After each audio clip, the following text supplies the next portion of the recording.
नमस्कार। आदर्श शिक्षण संस्थान नागौर द्वारा संचालित अष्टमी हिंदी विषय की ऑनलाइन कक्षा में आप सभी भैया बहनों का हार्दिक स्वागत एवं अभिनंदन है। पिछली ऑनलाइन कक्षा में हमने वसंत भाग 3 के पंचम अध्याय चिट्ठियों की अनूठी दुनिया के सभी अंशों का अध्ययन कर लिया था। उस निबंध में हमने जो भी पढ़ा, आज उसके मध्य से बनने वाले बहुविकल्पी प्रश्नोत्तरों के बारे में अध्ययन करेंगे। पाठ के मध्य से बहुविकल्पी प्रश्नोत्तर। प्रश्न संख्या 1, चिट्ठियों की अनूठी दुनिया निबंध के लेखक का क्या नाम है?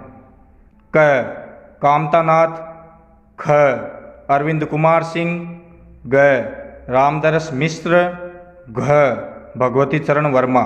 तो इसका सही उत्तर होगा ख अरविंद कुमार सिंह।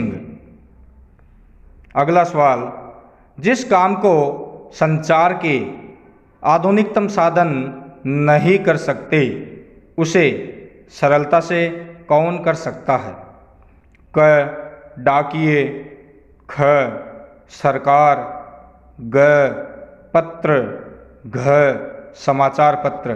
तो इसका सही उत्तर होगा ग पत्र है वो सरलता से काम कर सकते हैं।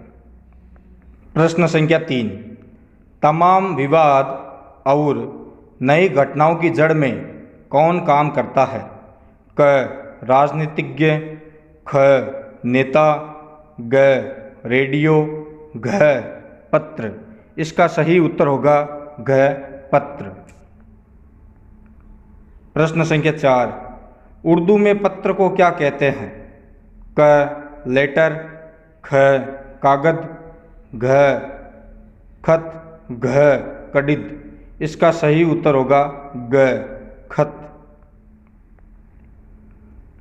प्रश्न संख्या 5, पत्र अपने भीतर किसे सहेज कर रखते हैं? क घृणा को, ख यादों को, ग स्याही को, घ लिखाई को। इसका सही उत्तर होगा ख यादों को। प्रश्न संख्या 6, 16 वर्ष से कम आयु वर्ग के बच्चों के लिए पत्र लेखन प्रतियोगिता का आयोजन किसने कराया था? क विश्व डाक संघ, ख भारत डाक विभाग, ग हरियाणा डाक संघ, घ चीन डाक विभाग। इसका सही उत्तर होगा क विश्व डाक संघ ने 16 वर्ष से कम आयु के बच्चों के लिए पत्र लेखन प्रतियोगिता का आयोजन करवाया था। प्रश्न संख्या 7, किसने कहा था कि नए संचार के साधनों से दुनिया बदल रही है? क महात्मा गांधी, ख जवाहरलाल नेहरू, ग लाल बहादुर शास्त्री, घ श्रीमती इंदिरा गांधी। इसका सही उत्तर होगा ख पंडित जवाहरलाल नेहरू। प्रश्न संख्या 8, विश्व डाक संघ ने पत्र लेखन प्रतियोगिता कब आरंभ की थी?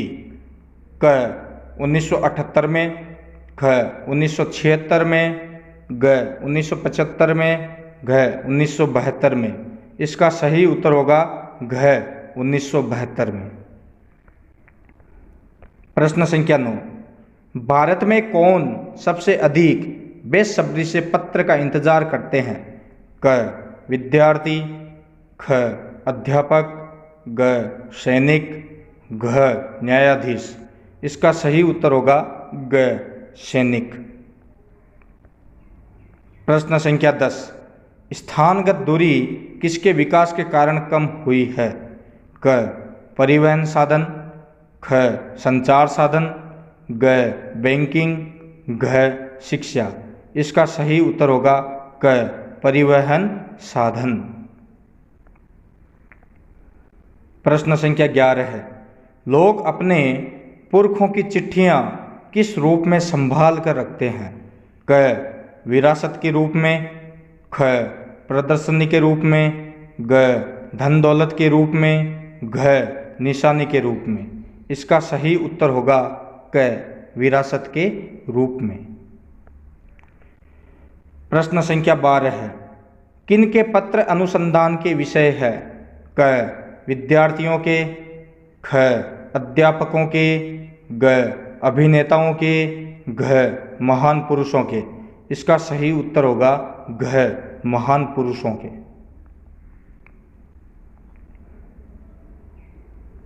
प्रश्न संख्या 13 है, महान हस्तियों की याद क्या होती है? क धन, ख वस्त्र, ग पत्र, घ पगड़ी। इसका सही उत्तर होगा ग पत्र।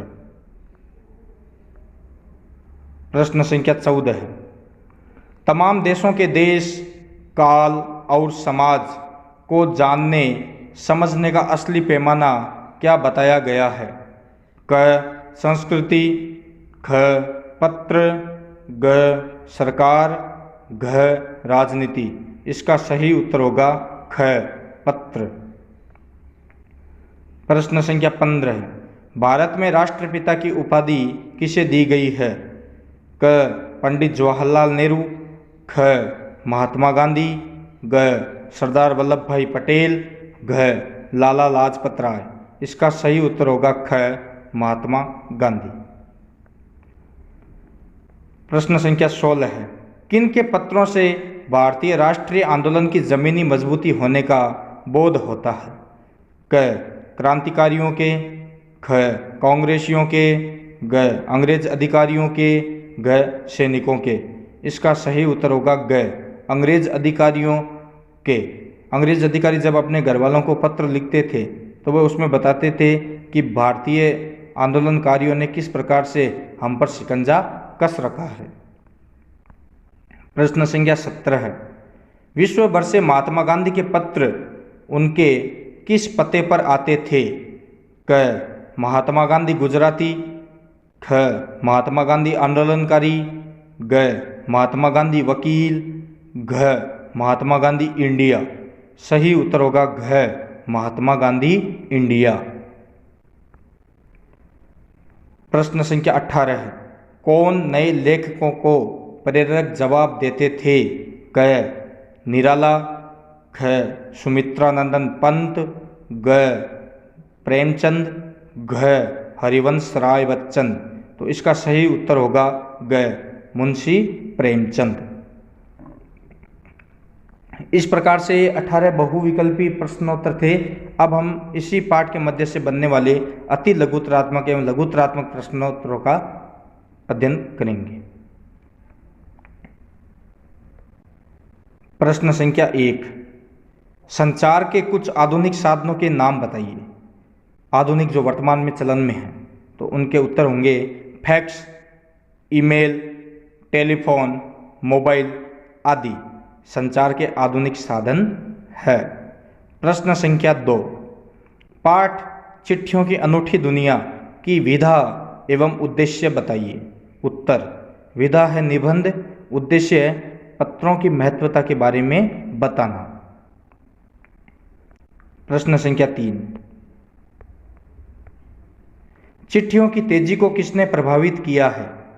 उत्तर, तार तथा रेलवे ने चिट्ठियों की तेजी को बढ़ाया, वहीं फैक्स, ईमेल, टेलीफोन तथा मोबाइल ने चिट्ठियों की तेजी को रोका है। प्रश्न संख्या 4, आज़ादी के समय में पत्रों ने किस प्रकार भूमिका निभाई? उत्तर, आज़ादी के आंदोलन की कई अन्य दिग्गज हस्तियों के संदेश को जन जन तक पहुंचाने में पत्र सहायक सिद्ध हुए। गांवों या गरीब बस्तियों में किसे देवदूत के रूप में देखा जाता है? उत्तर, गांवों या गरीब बस्तियों में चिट्ठी या मनी ऑर्डर लेकर पहुंचने वाला डाकिया देवदूत के रूप में देखा जाता है। प्रश्न संख्या 6, महात्मा और कवि के नाम से किनका पत्राचार संग्रह प्रकाशित हुआ और उसमें किनके पत्र संग्रहित है? उत्तर, महात्मा और कवि के नाम से गांधी जी एवं रविंद्रनाथ टैगोर का पत्राचार संग्रह प्रकाशित हुआ और उसमें गांधी जी एवं रविंद्रनाथ टैगोर के पत्र संग्रहित है। प्रश्न संख्या 7, पत्र को उर्दू, संस्कृत, कन्नड़, तेलुगु तथा तमिल में क्या कहा जाता है? उत्तर, पत्र को उर्दू में खत, संस्कृत में पत्र, कन्नड़ में कागद, तेलुगु में उत्तरम, जाबू और लेख तथा तमिल में कडित कहा जाता है। विश्व डाक संघ की ओर से सन 1972 में किस प्रतियोगिता का सिलसिला शुरू किया गया? उत्तर, विश्व डाक संघ की ओर से 16 वर्ष से कम आयु वर्ग के बच्चों के लिए पत्र लेखन प्रतियोगिताएं आयोजित करने का कार्यक्रम सन 1972 से शुरू किया गया। प्रश्न संख्या 9, पुराने समय में पत्रों का अधिक महत्व क्यों था? उत्तर, पुराने समय में अन्य संचार साधनों के अभाव होने के कारण पत्रों का अधिक महत्व था। उस समय में शायद ही कोई ऐसा व्यक्ति होगा जिसने कभी किसी को पत्र न लिखा या न लिखाया हो या पत्रों का बेसब्री से इंतजार न किया हो। अंतिम प्रश्न, पत्र बहुत अहमियत रखते हैं, तर्क सहित अपना विचार लिखिए। उत्तर, दुनिया भर में रोज करोड़ों पत्र एक दूसरे को तलाशते तमाम ठिकानों तक पहुंचते हैं। भारत में रोज 4.5 करोड़ चिट्ठियां डाक में डाली जाती है, जो साबित करती है कि पत्र कितनी अहमियत रखते हैं। इस प्रकार से हमारे पंचम पाठ के मध्य से बनने वाले प्रश्नोत्तरों का अध्ययन आज हमने कर लिया है। अगली ऑनलाइन कक्षा में हम इस पाठ के पीछे से निबंध से बनने वाले प्रश्नोत्तरों का अध्ययन करेंगे। तब तक के लिए नमस्कार, धन्यवाद।